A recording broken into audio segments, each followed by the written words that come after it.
स्वागत है दोस्तों आपके हमारे YouTube चैनल दी मैथ पॉइंट में। आइए टॉप 10 सीरीज का तीसरा वीडियो जो है आज हम देखेंगे और हम जो है विभिन्न प्रकार के बिहार के जो एग्जाम हुआ है उसका प्रीवियस ईयर क्वेश्चन देख रहे हैं। प्रीवियस ईयर क्वेश्चन आने वाले आगामी एग्जाम के लिए, चाहे वो इंटर स्तरीय बिहार एसएससी हो या सीजीएल हो बिहार एसएससी 4 या एडीओ का एग्जाम हो, यानी कि बिहार के विभिन्न प्रकार का जो एग्जाम होगा उसमें प्रीवियस ईयर क्वेश्चन दोहराते रहता है, ऐसा देखा गया है। तो इसीलिए आशा करते हैं कि आप चैनल से बने रहिएगा और यदि आपको कुछ सीखने को मिल रहा है तो चैनल को जरूर से जरूर शेयर, सब्सक्राइब, लाइक अवश्य करिएगा। तो बिना देर करते हुए आज हम जो है टॉप 10 सीरीज का पार्ट 3 वीडियो देख लेते हैं, क्लास देख लेते हैं, पार्ट 3 क्लास। इसके बाद फिर आगे जारी रहेगा। तो आइए आज का पहला क्वेश्चन देखते हैं। कहा जा रहा है, सॉरी यहाँ पर 2 होगा, ये तो लिखा गया है, टाइपिंग मिस्टेक है, यहाँ पर 2 होना चाहिए। 2 संख्याओं का अंतर 16 है और उनके 1/5 भाग का योग 12 है, तो सबसे छोटी संख्या ज्ञात कीजिए। चलिए 2 संख्या मान लेते हैं, एक संख्या अगर x तो दूसरी संख्या y होगा और इसका अंतर कह रहा है कि 16 है। ये समीकरण फर्स्ट होगा, आप जानते होंगे। दूसरा टर्म में कह रहा है कि उनके 1/5 यानी x प्लस y का 1/5 जो होगा ये 12 के बराबर होगा। तो यहाँ से x प्लस y बराबर ये 12×5 60 हो जाएगा, समीकरण सेकंड। और अब आ जाइए आप फर्स्ट और सेकंड समीकरण को जब देखेंगे तो फर्स्ट समीकरण यहाँ पर है और सेकंड आपको यहाँ पर लिख देना है, ठीक है, समीकरण सेकंड। अब यहाँ पर देखिए एक चिन्ह दिख रहे होंगे, माइनस का और प्लस का। तो यहाँ पर पहले एक बात आप सीख लीजिए, जब भी असमान चिन्ह दिखेगा, जैसे माइनस प्लस तो क्या हो जाएगा, प्लस होगा, या प्लस माइनस तो क्या हो जाएगा, प्लस होगा, या माइनस माइनस दिखेंगे तो क्या हो जाएगा, माइनस होगा, और प्लस प्लस यदि दिखे तो ये क्या हो जाएगा, माइनस हो जाएगा। मतलब इस बात को आप अच्छी तरीके से याद करिएगा। ये क्लास 10th में आप पढ़े होंगे विलुप्तीकरण विधि जिसको कहते हैं समीकरण में, पर इतना बात आप समझिए ट्रिक में कि जब असमान चिन्ह दिखेगा, देखिए माइनस प्लस तो प्लस, प्लस माइनस तो प्लस, और समान चिन्ह माइनस माइनस तो माइनस, प्लस प्लस तो माइनस। यहाँ पर यदि समान चिन्ह रहेगा तो माइनस होगा, असमान चिन्ह रहेगा तो प्लस होगा। यहाँ पर क्या मिल रहा है, असमान चिन्ह, तो क्या करेंगे, प्लस करेंगे, ये खत्म हो जाएगा y से y, और ये x और y, x और x मिलकर कितना बनेगा, 2x बराबर ये कितना हो जाएगा, 72, सॉरी ये कितना हो जाएगा, 76 हो जाएगा, 6 और 1 7, ठीक। इसको काटिएगा तो x बराबर आपको 30 होगा, काटिएगा जब इसको तो क्या होगा, 38 होगा। 76 को 2 से काटिएगा तो क्या हो गया, 38 होगा, 38 दूना 76, ठीक। तो यहाँ पर हम क्या करेंगे, समीकरण सेकंड या फर्स्ट में मान रख देंगे। चलिए यहाँ हम रखते हैं तो सीधा y बराबर क्या हो जाएगा, 60 माइनस 38, 2 संख्या का योग 60 है तो एक हो जाएगा 60 माइनस 38, y का मान कितना आ जाएगा, तो 2, और ये हो जाएगा आपको 5, 5 में से 3 जाएगा तो 2, 22। मतलब एक संख्या आ रहा है 38 तो दूसरा संख्या आएगा 22, और जो कि छोटी संख्या है, ठीक है। तो आपसे पूछा गया है छोटी संख्या, इसीलिए ऑप्शन नंबर ए इसका आंसर होगा। देखिए ये क्वेश्चन आसान है लेकिन हमको जो है मेन यहाँ पर समझाना था ये वाली बात, ये चीज़ समझाना था, इसीलिए हम इस क्वेश्चन को लिए हैं, ठीक है। आइए आज का सेकेंड क्वेश्चन देखते हैं। आज का सेकेंड क्वेश्चन कहा जा रहा है कि रेट 1683 की राशि ए बी सी के मध्य वितरित किया गया, ठीक। यदि ए का 1/2 भाग, बी का 1/3 भाग और सी का 1/4 भाग क्रमशः बराबर हो तो बी की कुल राशि ज्ञात करें। देखिए आसान क्वेश्चन है लेकिन इसमें विभिन्न प्रकार की बातें छुपे हुए हैं, इसीलिए हम ऐसा क्वेश्चन अभी ले रहे हैं, ठीक है। आइए यहाँ पर कहा जा रहा है ए का 1/2 भाग, मतलब ए का 1/2 भाग, या तो हम a का 1/2 लिखेंगे या इसको हम डायरेक्ट लिख सकते हैं कि a/2, बिल्कुल लिख सकते हैं। b का 1/3 भाग तो इसको हम लिख सकते हैं कि b/3, और c का 1/4 तो इसको c/4। देखिए यही समझाना था, ए का 1/2, बी का 1/3, सी का 1/4। तो इस तरीके से हम लिख सकते हैं, इसीलिए एक को यदि हम समझा दिए हैं तो सभी आप लिख लीजिएगा। अब यहाँ पर क्या होता है, ये सब मान करा है बराबर है, माने एक दूसरे का ये क्या है, बराबर है। जब इस तरह का कंडीशन आए कि सभी के ऊपर कुछ नहीं है, a/2, b/3, c/4 इस तरह से आए, तो यहाँ से आप क्या करिएगा, इसको तिरछा गुना मत करिएगा। यहाँ पर आप समझिए, देखिए हम क्या कर रहे हैं, इस प्रकार का क्वेश्चन हम सिर्फ और सिर्फ बेसिक बातों को समझाने के लिए ले रहे हैं। तो यहाँ से आप क्या करिएगा, इसका मान सेम यही होगा, a का मान 2 अनुपात में b का मान 3 और c का मान 4। यानी आपसे अगर कहा जाए, आपसे यदि कहा जाए कि a अनुपात b और अनुपात c का मान क्या होगा, तो आप डायरेक्ट यहाँ से कह सकते हैं कि इसका मान होगा 2:3 और अनुपात 4। बस यही बात हमको इसमें समझाना था, समझ गए होंगे। अब आपसे पूछा गया कि b का कुल भाग क्या होगा, तो देखिए b का भाग कितना है, 3 के अनुपात में है। तो जिसका मांगा जाए, जैसे यहाँ पर b का मांगा गया तो लिख सकते हैं b/टोटल यानी a + b + c गुने जो है कुल धन दिया गया, जो है गुने कुल धन, ठीक है, कुल धन। इस तरह से इसको आप बना सकते हैं। मानिए तो एक यहाँ से एक क्या बन रहा है, ये सूत्र बन गया, ट्रिक बन गया, ठीक है। तो इसीलिए b का मान में हम क्या करेंगे, तो लिखिए b का मान है 3 और बटा टोटल कितना हो जाएगा, 2 और 3 5 और 4 9 और गुना कितना है 1683। काट दीजिए, b का मान एकदम निकलेगा, काटिए, 3 से काटेंगे 3 तिया, इसको काटेंगे अब हम 3 से, तो 3 से यहाँ से काटेंगे, 3 × 5 = 15, 3 × 6 = 18, 3 × 1 = 3, 561 रुपया। ये क्या b का मान निकलेगा, ऑप्शन नंबर बी में दिख रहा है, ठीक है। बिल्कुल ही आसान क्वेश्चन है, बस इसमें समझाना था ये चीज। देखिए जो भी हम क्वेश्चन ले रहे हैं उसमें कुछ ना कुछ बेसिक बात हमको समझाना है, इसीलिए हम क्वेश्चन ले रहे हैं। चलिए आज का आगे का क्वेश्चन देखते हैं। आइए आगे का क्वेश्चन लेते हैं। आगे का क्वेश्चन कहा जा रहा है कि 1200 व्यक्ति के समूह जिसमें कैटर एवं सैनिक शामिल है, ठीक है, रेल यात्रा कर रहे हैं। प्रत्येक 15 सैनिक पर एक कैप्टन, सॉरी यहाँ कैप्टन होना चाहिए, ये थोड़ा टाइपिंग मिस्टेक होता है, कैप्टन है, तो समूह में कैप्टनों की संख्या क्या होगी। देखिए 1200 व्यक्ति के समूह है जिसमें रेल में यात्रा कर रहा है, प्रत्येक 15 सैनिक पर एक कैप्टन है। अगर हम मान लेते हैं, यहाँ पर हम क्या मान लेते हैं, अगर हम मान लेते हैं कि 15 सैनिक है तो एक कैप्टन है, यही मानेंगे कि 15 सैनिक है तो क्या है, एक कैप्टन है। मतलब यदि हम कहते हैं कि x मानकर चलेंगे तो 15x + x हो जाएगा, बराबर कितना हो जाएगा 1200, यानी कि 16x बराबर 1200 होगा। इसको काटिएगा तो कितना बार में, 16 × 5 = 80, 16 × 6 = 96, 16 × 7 = 72 से 112, और इधर आ जाएगा 8, 16 × 5 = 80, यानी कि x का मान कितना आ गया 75। यहाँ पर पूछा गया कि एक कैप्टन है तो समूह में कैप्टनों की संख्या कितना, 15 पर एक कैप्टन है, मतलब क्या, टोटल व्यक्ति जो है 16 का समूह बन रहा है। 15 पर एक कैप्टन है तो 16 का समूह, अगर 15 जो है यहाँ पर सैनिक है तो एक कैप्टन है, मतलब टोटल जो बन रहा है ये कितना का समूह, 15 और 1 16 का समूह। तो यहाँ से हम डायरेक्ट निकाल सकते हैं कि कैप्टनों की संख्या कितनी होगी, तो कितनी समूह बन सकती है। तो हम डायरेक्ट यहाँ पर अब करते हैं कि 1200 और 15 1 16, काट भी सकते थे जो कि 75 आता, ऑप्शन नंबर ए में दिख रहा है। देखिए बिल्कुल आसान क्वेश्चन है और इसमें हमको यही समझाना था, ठीक है। आइए आगे के क्वेश्चन देखते हैं। आगे कहा जा रहा है कि 3 लगातार प्राकृतिक संख्याओं के वर्गों का योग कितना है, 1877 है, तो मध्य की संख्या क्या होगी। ये ऐसा टाइप का क्वेश्चन हम आगे भी वीडियो में देख चुके थे। 3 लगातार प्राकृतिक संख्या के वर्गों का योग, मान लेते हैं पहला संख्या x, दूसरा संख्या x + 1 और तीसरा संख्या x + 2। इनका वर्गों का योग जो कह रहा है, वर्गों मतलब ये सब स्क्वायर करने के बाद, ठीक है, इसका योग कितना है 1877 है।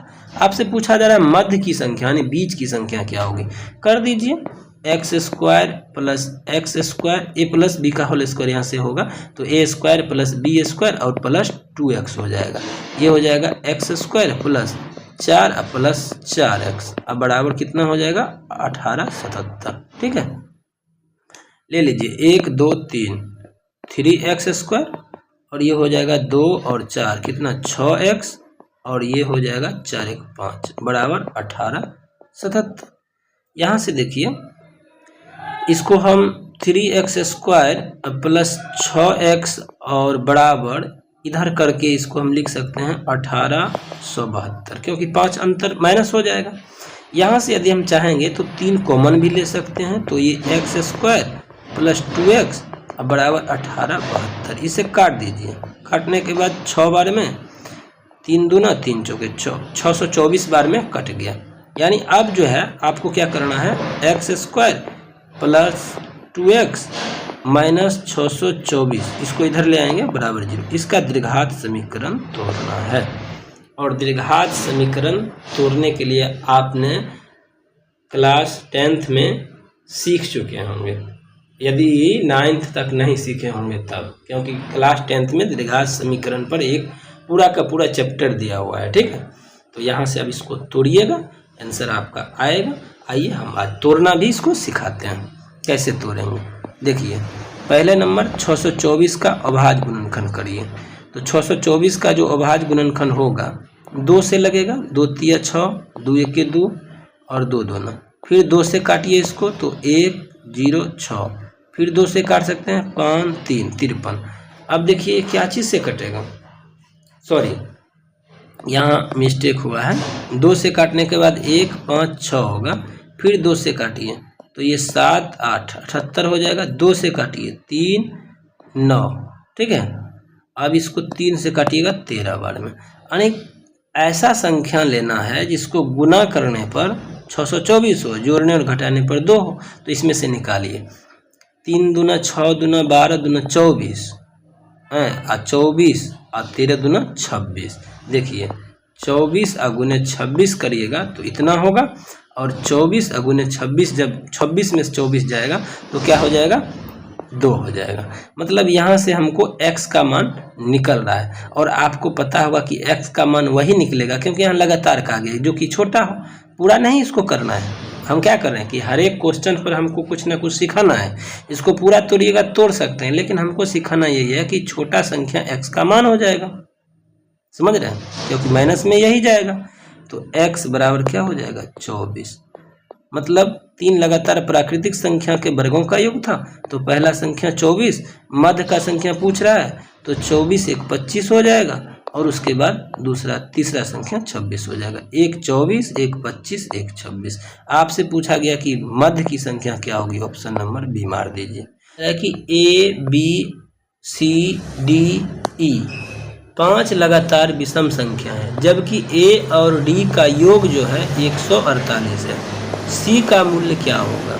देखिए, जब भी लगातार विषम संख्या या सम संख्या की बात किया जाए तो हम जानते हैं कि यदि एक विषम संख्या 3 होगा तो इसके बाद 5 होगा 7 होगा, क्योंकि 2 जुटेगा तभी विषम संख्या आएगा, 2 2 का अंतर पर। यदि एक विषम संख्या 2, एक सम संख्या 2 होगा तो फिर 4 होगा 6 होगा, मतलब 2 2 का अंतर होगा। हर एक विषम संख्या और सम संख्या में 2 2 का अंतर होता है। तो इसीलिए यदि हम यहाँ से मानते हैं कि प्रथम संख्या x तो दूसरा x plus 2, x plus 4, x plus 6 और x प्लस 8, ये 5 संख्या है जो कि लगातार विषम संख्या है।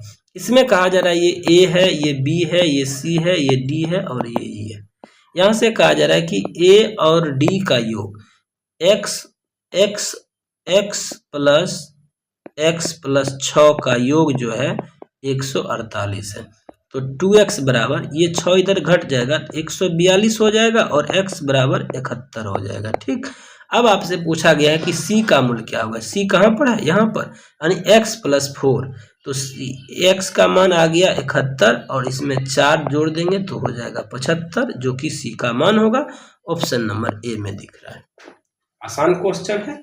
चलिए आगे की क्वेश्चन, इसमें देखिए समझाना यही था कि सम संख्या और विषम संख्या जो होता है वो 2 संख्या, दोनों का अंतर 2 होगा। लगातार सम संख्या और लगातार विषम संख्या का अंतर 2 होता है। ये डायरेक्ट भी पूछ सकता है आपसे, ठीक है। यदि 1 मानेंगे हम, सम में भी अगर एक x मानेंगे तो विषम में भी x अगर मानते हैं तो फिर अगला संख्या x प्लस 2 होगा, इसमें भी x प्लस 2 होगा, इसमें भी x प्लस 4 होगा, इसमें भी x प्लस 4 होगा, ठीक है। वो चीज जो है सम और विषम डिसाइड होगा यहाँ से निकलेगा, ठीक, घबराइएगा नहीं। चलिए आगे का क्वेश्चन लेते हैं। आगे का क्वेश्चन कर रहा है कि एक परीक्षा में एक विद्यार्थी को एक सही उत्तर पर 2 अंक मिलते हैं तथा एक गलत उत्तर पर 1 अंक कम हो जाता है। ठीक है, यदि वह 50 प्रश्न हल करता है तथा उसे 70 अंक प्राप्त होता है, ठीक, तो उसके द्वारा हल किए गए सही प्रश्न क्या होगा। देखिए, मानिए कि वह विद्यार्थी जो है x सही करता है तो y गलत करता है। ठीक, यहाँ से कहा जा रहा है कि एक सही करने पर उसको 2 अंक मिलता है, कोई बात नहीं, तो 2x, और लेकिन एक गलत करता है तो 1 अंक काट लेता है, ये भी सही है। काटने के बाद उसको कितना अंक बन रहा है, 70 बन रहा है, लेकिन प्रश्न कितना है, 50 है, मतलब यहाँ से x प्लस y का मान जो है ये 50 है। अब देखिए, एक समीकरण तो ये बन रहा है, दूसरा समीकरण ये बन रहा है। हम अभी आपको बताए थे कि हमको बीच का चिन्ह देखना है, बीच का ही समान करना है, यहाँ भी y यहाँ भी y समान चीज़ है, इसीलिए क्या करेंगे, इसको x माइनस वाई, सॉरी यहाँ प्लस है, x प्लस वाई बराबर 50। अभी तुरंत इससे पहले वाले क्वेश्चन में, मतलब दूसरा या पहला क्वेश्चन था, उसमें हम आपको बताए थे पहला क्वेश्चन में कि जब यहाँ पर असमान चिन्ह होगा तो क्या हो जाएगा, जुटेगा, जोड़ दीजिए सभी, ये खत्म होगा, कट जाएगा, और ये हो जाएगा 3x बराबर कितना, 120, तो x बराबर कितना, 40। आपसे पूछा गया है क्या, उसके द्वारा हल किए गए सही प्रश्न, और सही प्रश्न हम क्या माने थे, x, मतलब उसने 40 प्रश्न को सही उत्तर दिया था, जो कि ऑप्शन नंबर डी में दिख रहा है। चलिए आगे का क्वेश्चन, ये सब क्वेश्चन पूछता है और ये सब बिहार के लिए बहुत ही क्रीम क्वेश्चन है।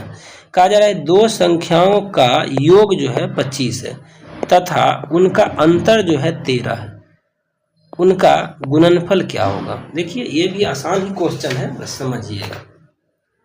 2 संख्याओं का योग कितना है, x प्लस वाई, डायरेक्ट उठा के पूछ दिया 25, समीकरण फर्स्ट। आज का क्वेश्चन में हमको लग रहा है समीकरण वाला ही दिया तथा उसका अंतर 13 है। अब यहाँ से आ जाइए, x माइनस वाई बराबर 13, समीकरण थर्ड सेकेंड। अभी हम तुरंत बता रहे हैं आपको, बार बार यही चीज़ समझा रहे हैं कि जब असमान चिन्ह होगा तो क्या होगा, जुटेगा, तो ये खत्म हो जाएगा, क्योंकि प्लस, देखिए यहाँ जुट गया, लेकिन यहाँ माइनस प्लस करेंगे तो ये क्या प्लस नहीं बनाएगा, माइनस ही बनाएगा, ये गुना होता है, तो इसीलिए ये कट गया और ये हो जाएगा 2x बराबर, ये कितना बन जाएगा, तो ये 38 हो जाएगा। x का मान कितना आ जाएगा, 17 आ जाएगा। आपसे क्या पूछा जा रहा है, गुणनफल। गुणनफल के लिए दूसरा संख्या भी निकालना पड़ेगा, तो दूसरा निकालने के लिए इसमें मान रख देंगे, x बराबर 17, तो y बराबर कितना हो जाएगा, 25 माइनस 17, उधर आके घटेगा, तो घटाने पर कितना हो जाएगा, तो 8 हो जाएगा। अब गुणनफल पूछा गया है तो कर दीजिए, 17 गुने 8 कितना हो जाएगा, तो 17 8 126, जो कि ऑप्शन नंबर ए में दिख रहा है। बस आसान क्वेश्चन है, इसमें और ज़्यादा कुछ नहीं करना है, जो रूल जान रहे हैं उसी से बनाना है। आइए आगे का क्वेश्चन देखिए, एक क्वेश्चन ऐसा भी लिए हैं, करा संख्या 48 65 82 में, अगर इसको पूरा पढ़िएगा तो इकाई दहाई सैकड़ा हजार 10,000 लाख, इसको क्या पढ़ेंगे, 4,86,582 पढ़ने का जो तरीका है, ठीक है। लेकिन एग्जाम में इतना पढ़ने से कोई मतलब नहीं रहता है, वहाँ इतना टाइम ही नहीं है कि आप उतना पढ़ते रहिए, वहाँ ऐसा ही पढ़िए। 48 65 82 में 8 के स्थानीय मानों में अंतर क्या है। अब देखिए, स्थानीय मान और जातीय मान का चर्चा कर लीजिए। जातीय मान जब कहेगा, कोई भी संख्या का जातीय मान सेम वही रहेगा। यदि हमसे कहा जाए कि 5 का जातीय मान क्या होगा, तो 5 ही होगा इस संख्या में। यदि यहाँ से कहा जाए कि 5 का स्थानीय मान क्या होगा, तो हम जानते हैं कि 5 के बाद 2 संख्या है, तो 5 गुने 100 बराबर 500। लेकिन इतना नहीं करना है, डायरेक्ट 5 है ना, 5 लिखे, इसके इधर कितना संख्या दाएं साइड, 2 0, यहाँ 8 का रहा, 8 लिखे, इसके 1 2 3 4, 1 2 3 4 लिख दिए, यहाँ से 8 है, दोनों 8 का अंतर कर रहा है, तो 8 लिखे और 1 है 1, इसका अंतर कर दीजिए, 0 2 9 9 7, यही इसका अंतर होगा। ऑप्शन नंबर डी में दिख रहा है, ठीक है। तो यहाँ पर आपको समझना क्या है, स्थानीय मान और जातीय मान। किसी भी संख्या का स्थानीय मान यह इंगित करता है कि वह किस स्थान पर है, इकाई का स्थान पर है कि दहाई के स्थान पर है कि सैकड़ा के स्थान पर है कि हजार के स्थान पर है। लेकिन जो उसका जातीय मान होता है वो कभी नहीं बदलता है। इतना समझ लीजिए कि जाति प्रमाण पत्र कभी नहीं बदलता है, ठीक है। जाति सेम वही रहता है जिस जाति में आपने जन्म लिए हैं। इसीलिए कोई भी संख्या यदि 1 है, 2 है, 3 है, 4 है, 5 है, 6 है, इसका जाति मान यही रहेगा, समझे। इसमें यदि मान लिया जाए हम एक संख्या ही बनाते हैं ऐसे 6 5 4 3 0 1 2, हम कह रहे हैं बताइए 4 का जाति मान क्या होगा, 4 ही होगा। लेकिन अगर कहेंगे 4 का स्थानीय मान क्या होगा, 4, और इधर देखिए कितना है 4 संख्या, तो 4 0, यानी कि 4 का स्थानीय मान 40,000 हो जाएगा। यदि हम इसमें कहते हैं 5 का जाति मान तो 5 ही होगा, लेकिन स्थानीय मान क्या हो जाएगा 5, और इधर क्या संख्या 1 2 3 4 5 0, मतलब 5 लाख। तो इस तरह से आपको समझना है, ज़्यादा इसमें कोई बकवास, ज़्यादा दिमाग पर जोर ही नहीं लेना है मैथ में। आइए आगे का क्वेश्चन करें। उस सबसे बड़ी संख्या को ज्ञात करें जो 64, 130 और 240 को विभाजित करने पर शेष समान रहे। जब भी शेष समान की चर्चा करें और इस टाइप का क्वेश्चन रहे तो पहले हम क्या करेंगे, सबसे बड़ी संख्या 240 है, इससे सबसे छोटी संख्या घटा लेंगे। घटाइए 6, 13 में से 6 जाएगा 7 और 176। सबसे बड़ी संख्या ये है, इसमें से जो बीच की संख्या है उसे घटा लेंगे, 0 1 1 110 हुआ। और लास्ट में क्या करेंगे कि बीच की संख्या में से सबसे छोटी संख्या घटा लेंगे। घटाइए 6 और 12 में 6। अब जो हमारे पास बच रहा है यानी 176, 110 और 66, इसका HCF निकाल देना। HCF तो आप समझते होंगे, महत्तम समावर्तक। और देखिए एग्जाम में क्या करना है, ऑप्शन उठा लेना है। जैसे यहाँ पर देखिए 26 से कटेगा, नहीं कटेगा, 24 से कटेगा, नहीं कटेगा, 20 से कटेगा, नहीं कटेगा, सबसे छोटी संख्या को काटना है, और 22 से कटेगा, बिल्कुल कटेगा। इसका मतलब यही है। लेकिन फिर भी आइए हम आपको सिखाते हैं कि HCF कैसे निकालना है। देखिए बिल्कुल आसान तरीका से सीखिएगा। 176, 110 और 66 का जब HCF निकालते हैं, आप LCM निकालते होंगे इस तरह से, और दो संख्या का बहुत ही आसान तरीका से आप HCF भी निकालते होंगे। लेकिन 3 वाला, 4 वाला, 5 वाला जो भी आ जाएगा उसमें हम बता रहे हैं क्या करना है। सबसे पहले देखिए किससे कटेगा, 2 से तो कट रहा है, काट दीजिए। हाँ, लेकिन बस यही याद रखना कि HCF में क्या होता है कि सभी संख्या कटना चाहिए। 3 संख्या है, तीनों कटना चाहिए, ठीक है, यहाँ तीनों कटना चाहिए। LCM में क्या होता है कि 2 संख्या कट रहा है तो काट देंगे, यहाँ वो चीज़ नहीं चलेगा। तो यहाँ तीनों काटेंगे तो ये 8 बार में, ये 8 बार में, ये 5 बार में, ये 5 बार में, ये 3 बार में, ये 3 बार में। अब बताइए या किस संख्या से तीनों संख्या कटेगा। तो देखने से तो लग रहा है कि 3 से नहीं कटेगा, 8 से भी एक ही कटेगा, 5 से भी नहीं कटेगा, 11 से काटिए तो 11 × 88, 11 × 5 = 55, 11 × 3 = 33। अब बताइए कोई संख्या से ये 8 5 3 कट रहा है, लेकिन कटने का शर्त हम बता रहे हैं कि सभी सेम संख्या से कटना चाहिए। सभी अगर कटेगा तो सभी कटना चाहिए, 2 नहीं, टोटल एक भी नहीं छूटना चाहिए। तो यहाँ टोटल संख्या किसी संख्या से नहीं कटेगा, इसीलिए इसको हटा दीजिए। आपका पास आ गया 2 और 11, 11 दूना 22, इसका क्या होगा, HCF होगा। इस क्वेश्चन में मेरा मुख्य उद्देश्य था HCF को बताना। एक चीज क्या सिखाए थे, इस तरह से अंतर करके जब समान शेष की बात करेगा तो पहले क्या करेंगे, सभी को आपस में अंतर करेंगे, बड़ा से छोटा, बड़ा से बीच का और बीच से छोटा, उसके बाद जो आएगा उसका अंतर समान शेष में। याद रखिएगा, बिल्कुल अच्छे क्वेश्चन है, और यह एक क्वेश्चन के बाद आपको दूसरा छूटना नहीं चाहिए। आइए आज का लास्ट क्वेश्चन और 10वां क्वेश्चन हम देखते हैं। आशा करते हैं कि आपको बहुत कुछ सीखने को मिल रहा होगा इस बेसिक क्लास से। तो आप मेरे चैनल को ज़रूर से ज़रूर सब्सक्राइब करिएगा, ताकि जो है हम इस तरह से अच्छे अच्छे क्वेश्चन पर आपको बहुत कुछ सिखाते चलेंगे। तो आज का लास्ट क्वेश्चन देखते हैं। कहा जा रहा है एक कक्षा में 18 छात्र 160 से अधिक सेंटीमीटर लंबे हैं, ठीक है। यह कुल छात्रों का 3/4 है। कुल छात्रों का 2/3 लड़के हैं। कक्षा में लड़कियों की संख्या क्या है। देखिए बहुत ही अच्छी क्वेश्चन है। पहले नंबर पढ़िए क्वेश्चन, एक कक्षा में 18 छात्र 160 सेंटीमीटर लंबे हैं। इसका कोई चर्चा हमको लग रहा है क्वेश्चन में नहीं है, इससे कोई मतलब ही नहीं है क्वेश्चन में, ऐसे ही फंसा दिया है ये, ठीक। क्वेश्चन मैथ का क्वेश्चन में ही आपका जो है हल छुपा हुआ होता है। यहाँ से कह रहा है कि यह कुल छात्रों का 3/4 है, मतलब 18 जो छात्र है या कुल छात्रों का 3/4 है। तो यदि हम मान लेते हैं कुल x, तो x का 3/4 जो है ये 18 है, पहली बात। तो 3 से काटेंगे 6 बार में, x बराबर 6 चौके 24, यानी कुल छात्र कितना है 24 है। आपको कहा गया है कि कुल छात्रों का 2/3 लड़के हैं, कक्षा में लड़कियों की संख्या क्या होगी। देखिए यदि 2/3 लड़के हैं तो 1/3 क्या होगा, लड़की होगा। अब कहिए तो कैसे, 2/3 और 1/3 को जब जोड़िएगा तो 1 आएगा। हमेशा हम 1 मानते हैं, क्यों मानते हैं 1? इसको ऐसे करिए, 3 में से 2 घटा दीजिए, डायरेक्ट 1/3 जो बच गया, लड़के इतना है तो लड़की 1/3 होगा। बस ये 24 का कुछ नहीं, 1/3 करिए, आपके पास 3 8 24, यानी जो है लड़कियों की संख्या क्या होगा 8, ऑप्शन नंबर बी में। क्वेश्चन समझे होंगे, आशा करते हैं। नहीं समझे तो दूसरा टर्म देखिए, 24 टोटल आया, इसका 2/3 क्या है, लड़का है, तो 3 8 है, 8 दूना 16। अब बताइए 24 में से 16 घट जाएगा तो 8 बचेगा, यही तो लड़की है। इसीलिए हमको इतना नहीं करना है। 1/3 अगर लड़का है तो इसका मतलब 2/3 अगर लड़का है तो 1/3 क्या होगा, लड़की होगा। हमेशा इस तरह से करना है। तो आज का लास्ट क्वेश्चन था।